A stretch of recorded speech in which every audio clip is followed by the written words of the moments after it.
Good morning and welcome. Welcome if this is your first time walking through those doors or your 1,000th time. You're welcome here. I'm the Reverend Terry Schwartz, your transition minister. My pronouns are she, her. I'm joined today leading our service with Service Associate Jim Mariner.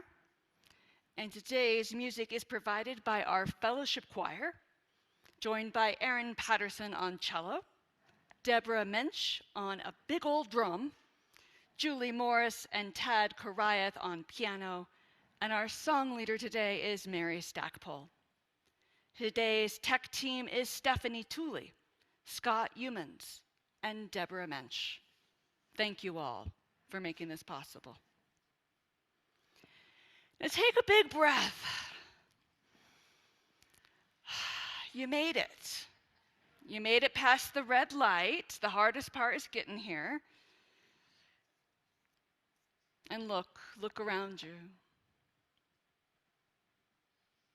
For those of you on Zoom, I invite you to move to gallery mode so you can see everyone gathered here. And we come together week after week because it's like a spiritual chiropractic alignment. And if you're like me, I have a certain kind of amnesia about what I try to live up to. It's easier when we do that together.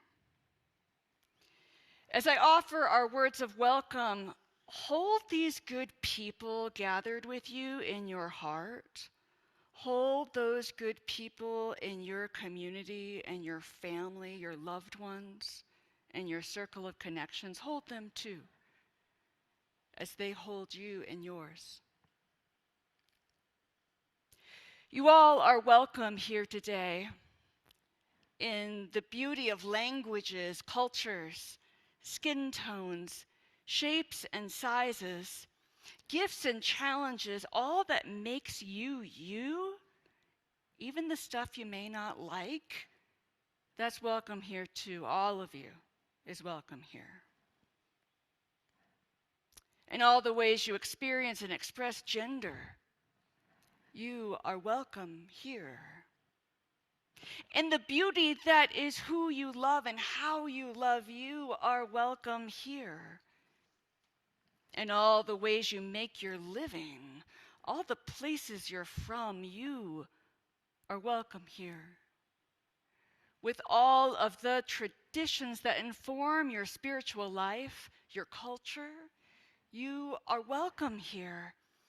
And no matter how long you are away by the miles or by the mind, you're never too far to come back. You're welcome here. And whether you come today with a body and a soul that needs support, or you come today with a body and a soul that can give support, you're welcome here. And for all of those people not yet here, where we've got these empty seats, let's make them welcome here too.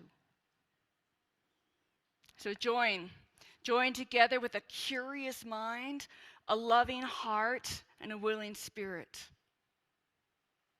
Together, we acknowledge we've had gathered on the land of the Arapaho and many native peoples for millennia before white settlers stole it for their own. It's good to know where we are, who we are, the ground of our being, the ground we stand on, and the values we stand for. If you're new here, we're glad you found us. And we hope that you can experience the warmth and love of this congregation in person or virtually. Come back a few times to really get to know us, both during our pledge season and the rest of the year. But it's not pledge season anymore. I'm going to get to that in a minute. It's kind of like if you go to the coffee shop, you go to Starbucks, and you go once and you have a drink and you didn't really like it. You should go back and try something else. Worship is kind of like that. We've got lots of opportunities during the week for social connection and spiritual growth. And if you are on Zoom and you're new on Zoom especially, check out the links in the chat to get connected. And after the service, there's virtual coffee hour there in the Zoom room where you can get to know each other.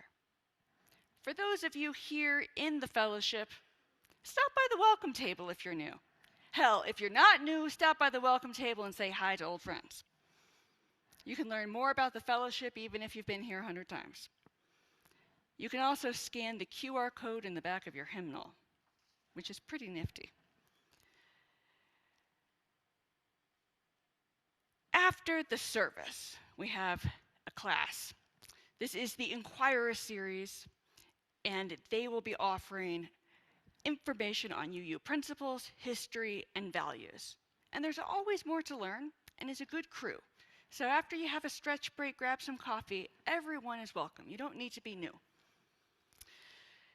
And save the date, especially newer folks.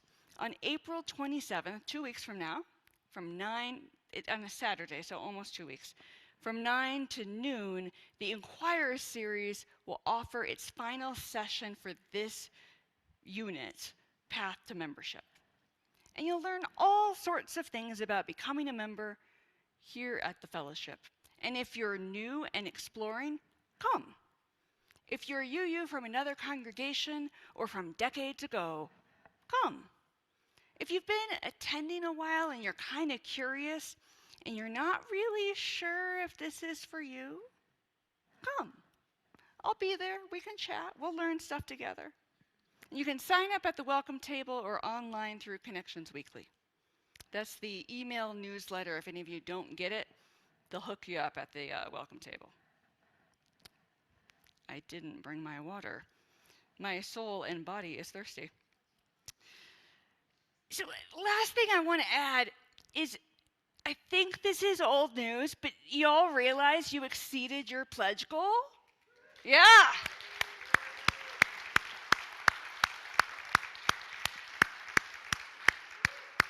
So that's about the money, but it's also not about the money. In times of ministerial transition, pledging usually drops 10%. So by making your goal, in effect, you exceeded by 10%. All right? So you've invested materially your resources in this congregation, in yourselves, and in your belief in one another and what's possible. Good job. And thanks to all of those who work behind the scenes to make that possible, for the pledge drive, for our finance and accounting throughout the year who are saving the world one line item at a time. And now let's welcome each other. Zoom friends, I invite you to say hi to one another in the chat. Use some of those cool filters and emojis. Those of you in the sanctuary, take a few minutes to say hello.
If you have a chalice at home, you can light it with us as we light our fellowship chalice.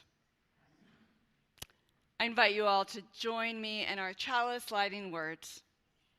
We light this chalice for the warmth of love, the light of truth, and the energy of action.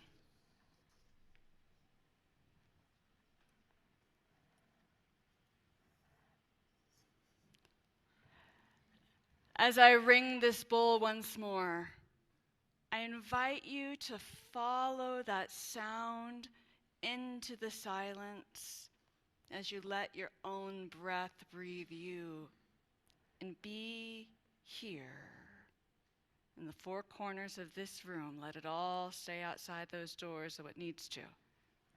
Be here now.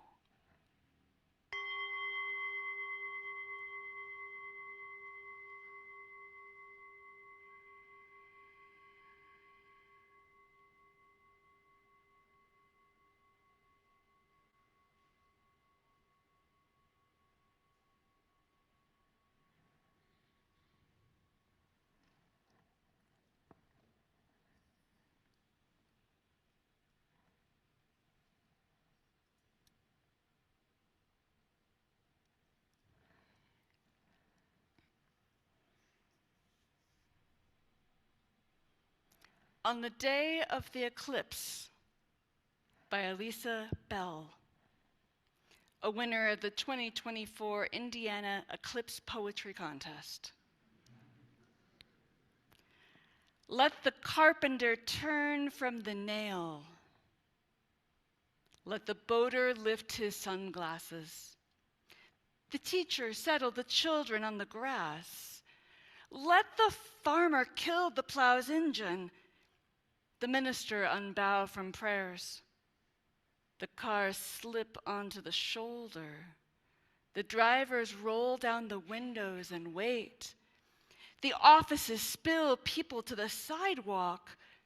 Let the dogs whine and trot inside. The drowsy bees zip to their box. The cows sink in the meadows. Let the owls and bats and crickets out. Good night. Good night, sun. Good night. Strange night. Sparkling. Let us think of the ancients pointing to the sun being swallowed by a serpent, a hole in the sky. They stopped a war to stare and made a fearful peace. A restlessness, superstition even twinges in us. The moon curtain draws. The light dims like old film. The air cools. The shadows thin to ribbons, waving like hair underwater. The crescent sun extends its long horns. Oh, how we have forgotten all that is in the sky. The otherworldly, the unearthly, the grand and marvelous. Let the moon ring the sun and gong break the dark. Let us celebrate this deep night in the midst of an otherwise ordinary day. Let us pause. Let us look up. Let us be still. Let the winds be still.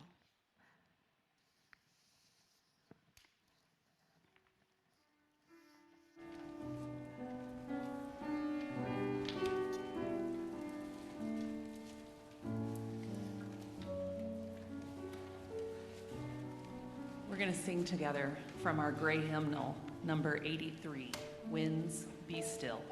Again, that's number 83 in the gray hymnal.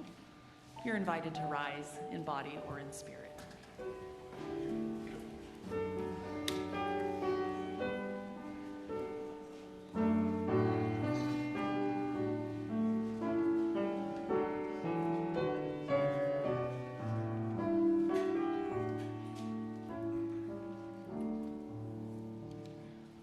Winds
Our sense of place in the universe has awed us since the first humans gazed into the heavens.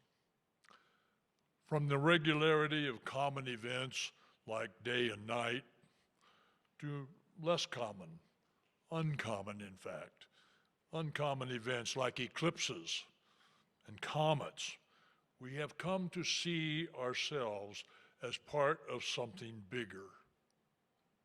So much bigger, in fact, that it staggers the imagination. At birth, our universe suddenly changes. It's still very small, and there is no doubt that we live at its center. We cry, and we are fed. We cry, and we are changed. Certainly, we are the center of the universe. The whole universe is at our beck and call. It is not long before we begin to realize that our universe is quite a bit larger. We come to recognize family. We recognize friends as part of that universe, something a little bigger than we are. And perhaps we even become aware that there is even more, but we still reside at its center. At some point, we suddenly become aware that our view of the universe is far bigger than we could possibly imagine. I well remember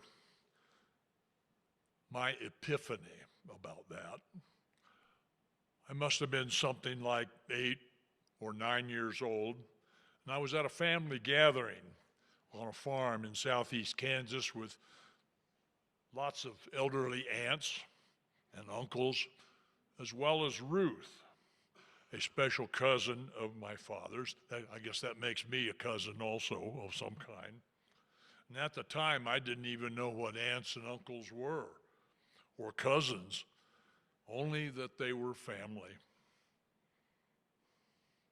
Anyway, I remember that my cousin Ruth took me out into the summer night to show me the sky. Now, those of you who aren't familiar with the summer sky, that's the southern sky, and you see the Milky Way, and to the right, you see Antares up there. That's the heart of Scorpio, the scorpion, and the tail that comes hooking down, and there's the spike at the end. And over on the left, the teapot, if you're not familiar with that, is Sagittarius. So just a little bit of astronomy lesson there. But I'm looking at the night sky. I'm 8 or 9 years old. Whoa. Now, even at that young age, I had, of course, looked up at the stars and the moon, as everyone has, and maybe been lucky enough to even see a falling star. Certainly no eclipses or anything like that. And certainly the moon did change from crescents to full to back to crescents and so on, and then disappeared. But Cousin Ruth pointed out and named some constellations and stars for me, and I suddenly became aware that I was not the center of the universe. She explained that the stars were actually distant suns that were so far away they appeared only as specks in the sky, and she suggested that at least some of those suns probably had planets that orbited around them, just as Earth orbits our sun. Whoa, wait a minute. What? Our Earth orbits the sun? Doesn't look that way. Isn't it the other way around? At least that's what it appears to be. After all, the sun rises in the east, sets in the west. Moon does the same thing. And then a few hours later, it repeats that scenario, round and round. And the moon does the same on a monthly schedule, and the stars on a seasonal schedule that somehow cycle the same way, but on an annual basis. Surely, Earth is at the center.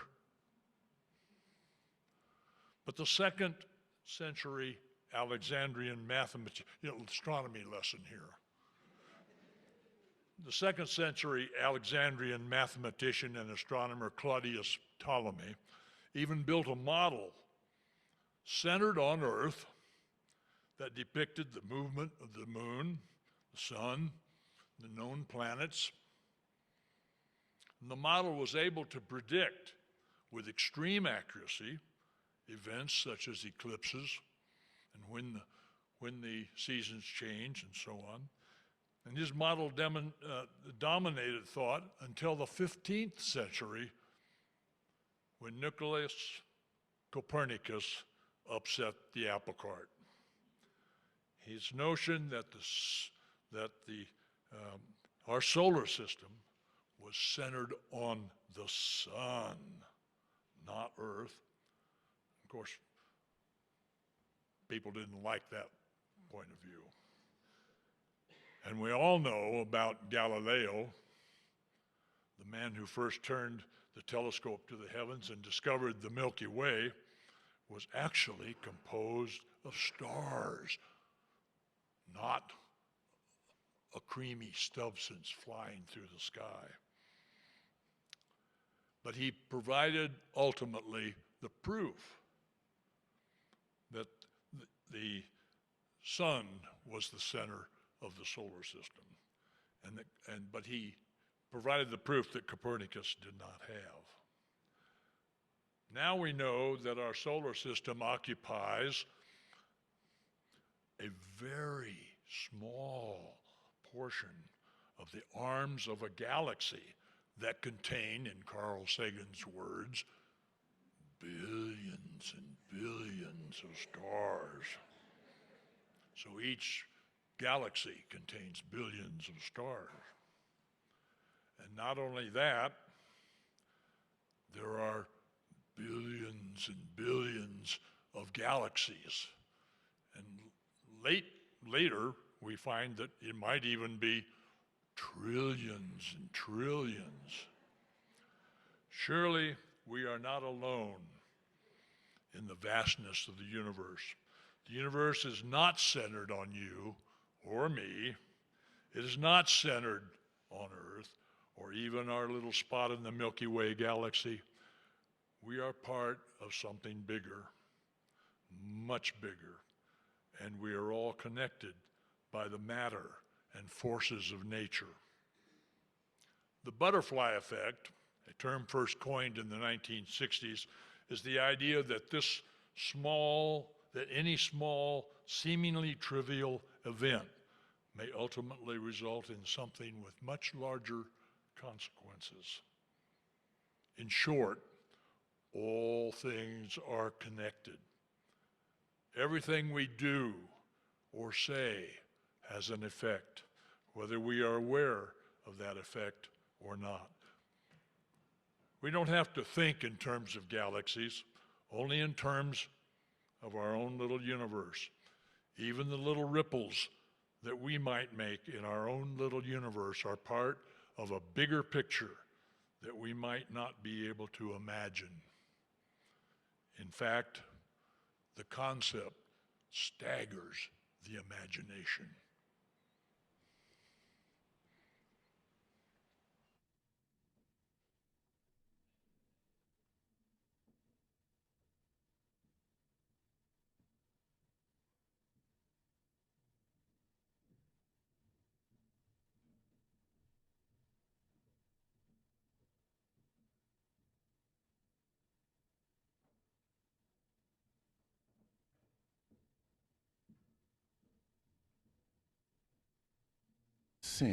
We're going to sing a special piece. It's special for a number of reasons. This is called Body of the Moon, is it not? We're not going to do that yet. We're going to do it in a little bit. What's happening right now? Oh, I'm supposed to be playing an interlude. So I'm just going to go back over to the piano now.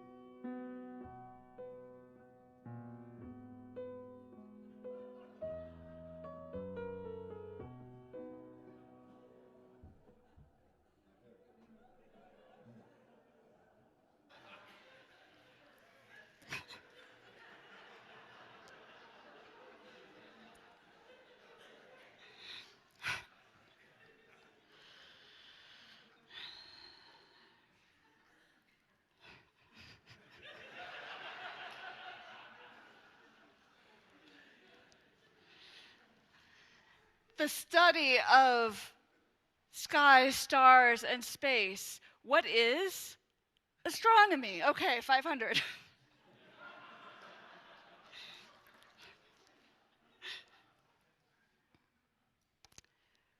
Both astronomy and the life of the spirit remind ourselves of abundance and that we're not the center of the world or the galaxy or perhaps the universe. And each week we come here in part to remember that, and we give half of our plate away to organizations that share our values. And today, we share our plate with the Unitarian Universalist Service Committee. The UUSC is a nonprofit, non-sectarian organization. It is separate from the UUA, advancing human rights through grassroots collaborations.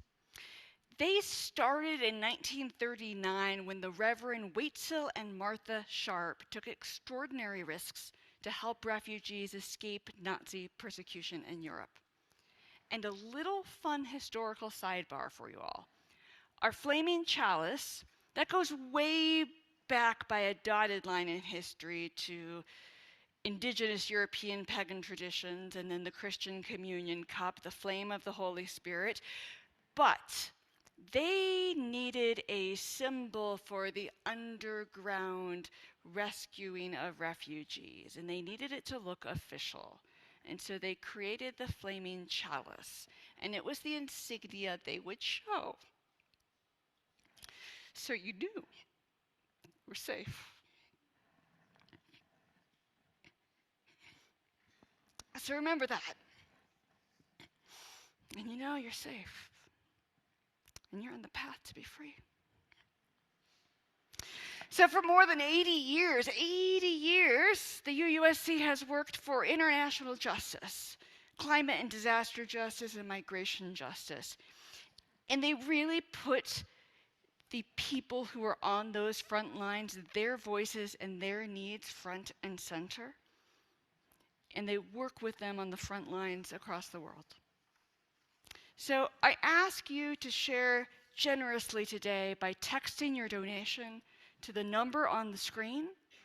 If you're in person here, you can place a donation as the offering plates pass you by. And I ask you to give as generously as you are able. As our musical reflection begins, we invite you to reflect upon, and if you're in the chat, write a few lines if you like. What was your first whoa moment of awe and wondering?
For the work of this fellowship, spreading love, reason, compassion, and justice across the aisles, across the streets, across the world, and for the work of the Unitarian Universalist Service Committee, we dedicate this offering.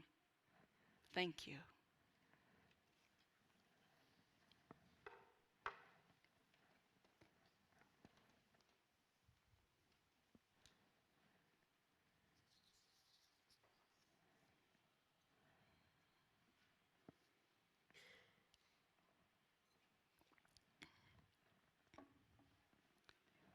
As a spiritual community, we set aside time each week to honor the circle of life. We come to share our sorrows, that together our burdens may be lightened. We share our joys, that together our gladness may be multiplied. And I invite you in this communal practice, we refrain from the practical, from the tyranny of chronological time, from the things we have to do. And that's why we refrain from announcements or gratitudes. I invite you rather to engage in a spiritual discipline, an exercise in vulnerability and strength both, restraint and graciousness. Because when we can do that, we create space for one another to briefly share and to witness some of the most significant moments of personal joy or concerns of our lives. I've heard it said that religion is our human response to what it means to be alive, knowing we have to die. And we come here to find out and remember what it means to love and to be loved. And so I invite you into this time. If you're on Zoom and you would like to share, type a message to everyone in the chat window. Tell us your name and let us know briefly what's on your heart today.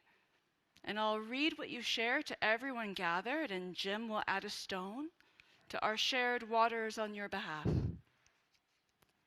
If you're in the sanctuary, in a moment, come up front. Share what's on your heart. Have the mic straight out in front of you like this. We can all hear you like a rock star. Or you can add a stone and silence. Please come and share. Come forward as you feel so moved.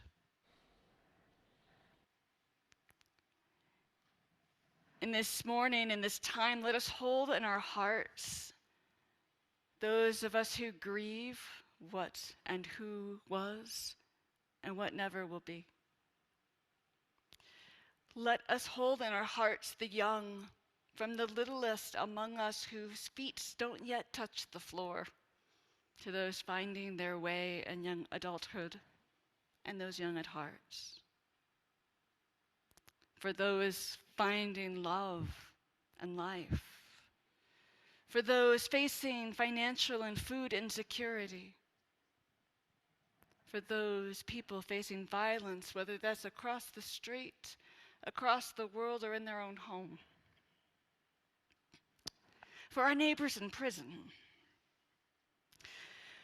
For those good folks sober today, just for today. For the dying, facing death with courage and curiosity, who teach us how to live. For those who live with chronic pain, or illness in body or mind. Those whose primary spiritual practice is caring for children or elders. For all sentient beings, souls remembered, souls forgotten, all that is, all that never will be. We pray. Amen.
lost in twilight, we await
It started like most trips.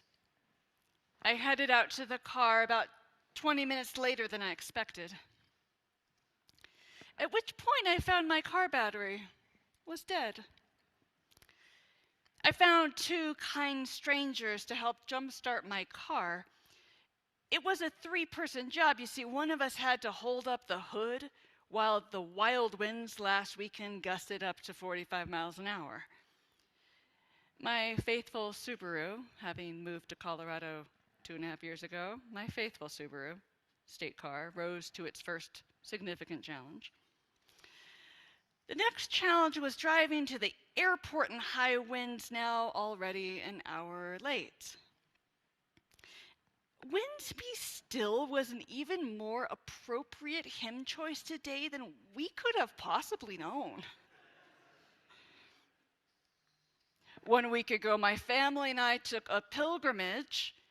We made our way to Indianapolis in search of wonder. I know that might seem improbable. But wonder was indeed coming to Indianapolis, and we were not going to miss it. Sometimes you have to go out of your way for wonder. On every trip, we get a little sticker for the kids to graffiti somewhere where we don't want to have to remove it. Indianapolis, better than expected.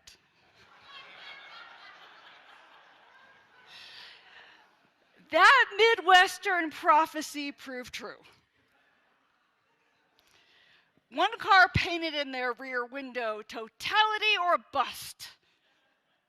Later, we saw a car with 8.5 by 11 copy paper printouts taped to the rear windows. Honk if you're eclipsing. A roadside church quoted the book of the Psalms. The skies proclaim the work of his hands. The Department of Transportation joined in with its prudent warning. Eclipse April 8th. Heavy traffic possible. Turn on your headlights. That was true. Heavy traffic was possible. So was wonder. Excitement and a lovely and unexpected sense of community grew with each person I met as I passed by neighborhood streets to go get some coffee. My family and I opted to stay away from the large crowds, from NASA at the Indianapolis 500 racetrack. Instead, we set up lawn chairs in a park a few blocks away near an elementary school, with a few other introverted eclipse pilgrims there too. It was like arriving in the triage area of the labor and delivery unit, knowing labor was starting. We were all strangers waiting for a common human experience, for something amazing that wasn't quite ready to happen yet. We kept putting on our eclipse glasses to see if it started. Nope. Not yet. And then we checked. My son Matthew, there's a bite out of the sun. And there it was. A little bite right out of the sun. And the interesting thing is you take your eclipse glasses off, nothing has changed. So sometimes very profound, wondrous things are happening and we just can't see them yet. Keep an eye out for it. It went on like that for about 45 minutes. It felt slow. Wasn't very impressive. Nothing had changed much. For folks who've seen a partial eclipse, but not totality, sometimes there's a little confusion. I've heard a teacher would ask his students, how many of you have seen a total solar eclipse? And some people would kind of shyly raise their hands. I think so. That's like a woman saying maybe she gave birth. You'll know. The difference between a partial eclipse and a totality is literally night and day. So we kept putting on our glasses. The bite out of the sun got bigger and bigger. We take off our glasses again, everything back to normal. Wonder can be hiding in plain sight. Take that with you today, because sometimes you just need a different lens to see it. Then we started seeing crescent-shaped shadows. Subtle changes started happening. It was a little cooler now, but just as bright. The moon was blocking not only some visible light, but the invisible spectra, including infrared light. That's what makes us feel warm. I was amazed at how quickly the earth would grow cold, how dependent we are on the sun. Slowly, colors started to appear deeper than gray. the world was starting to change. I noticed my child's transition lenses in her glasses were no longer dark. Even though the sky was still bright, the moon had blocked enough UV light. But the sun is so strong, just a teeny tiny sliver still lights and heats our world. Then things became even stranger. The world became colored in a way I had never seen. It was platinum gray, like twilight, but not like twilight, like the silver tone photo filter on your phone. It was like we were on another Earth, another lifetime, some alternate place. It was not the world we knew and loved. And then it happened. Eyes glued to the sky, people involuntarily gasped. My husband David started laughing and laughing. It was bizarre and strangely comforting to me, eerie and wondrous. And the second before totality, I involuntarily shouted out, "There's the diamond ring!" I was never so aware before that I was standing on a planet, moving in space. Whoa. It was a light unlike any I had seen in the world. And there was a light at the edges of the sky, like sunset, but in 365 degrees, but degrees all the way around, sunset everywhere. The corona of the sun was beautiful, of course. Photos had prepared me for that a bit. But more interesting to me was this half-light. It was as though everything was the same, yet everything different. It was like being on another planet. A comforting strangeness, a disturbing beauty. For almost 4 minutes. Then, a teeny tiny sliver of sunlight returned, flooding us with light, and people erupted into cheers and applause. And it already feels so long ago. Over 10,000 minutes have passed since those 4, but those 4 live on in me. We are living on a pale blue dot suspended in a sunbeam. Our humans' concerns and difference seem so very small in that pale silver half-light.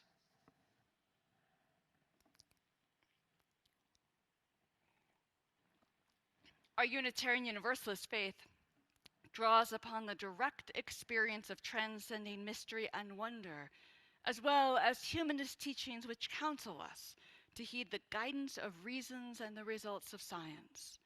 The eclipse is the best of both. Religious naturalist Chet Ramo writes in his book, "When God is gone, everything is holy." The essence of wisdom is the willingness to say, "I don't know." Why does Bach's St. Matthew Passion reduce me to odd silence? Or the body of the moon? I don't know. Why does the sight of a darting tree swallow make me grin with delight? I don't know, and someday maybe we'll know the answers, but for the moment I don't know. On the other hand, he says, consider all the questions for which now we have answers, which were formerly mysterious. Why does the sun sometimes go dark at midday? Why does a comet appear in a sky? Why a plague? Why a drought? Why the infestation of locusts? Whence the mountains and valleys? Why fossils on the mountaintops? How did the universe begin? As long as our answers to these questions invoked gods or supernatural agents, as they did for thousands of years, and still do for most people, no reliable public knowledge was possible. Only when a few curious people said, "I don't know," did science begin. Recognition of our ignorance is a prerequisite for scientific discovery. And I'd say that's true in the life of the Spirit, too. That's our faith. Our sense of awe and wonder, the whoa moments of life, they're deepened by discoveries of our critical minds and scientific inquiry. Our faith is to love the questions. We don't have a creed, but I don't know could be our holy mantra. The highway signs were taken down Monday, but I would have a sign that stays up all year. Today, wonder possible. Keep looking. And that's our job. Stay out on the lookout for wonder as you continue this pilgrimage of daily life. And maybe it will be better than expected. It's a small planet. We're in it together. In January 1925, a total solar eclipse passed through parts of New York City. And the New York Times wrote this: "A perfect golden ring of light with a blazing jewel set in it was a sight that will never be forgotten. The great lesson of the eclipse to the masses who saw it was that one little unusual phenomenon in the sky makes us realize how closely akin we all are in the common planetary boat on an ethereal sea that has no visible shores. We're all together on this boat. Let us treat one another with kindness on our blue boat home." Let us sing.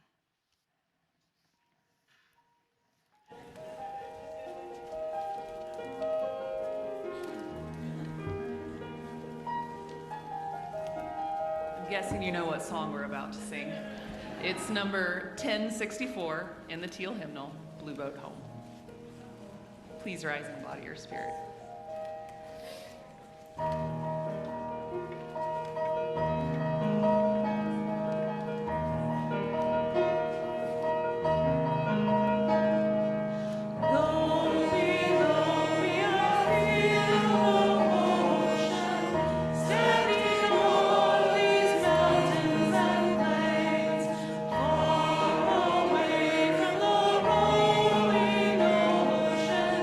Still my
we extinguish this chalice, but not the warmth of love, the light of truth, nor the energy of action. These we carry in our hearts until we meet again. I invite you, as you feel so moved, to reach out to one another or give yourself a big hug as we go forth from this place, drifting here with our ship's companions, pilgrim souls we are. Go forth in love and peace. Be blessed and be a blessing to the world this week. May it be so. Amen.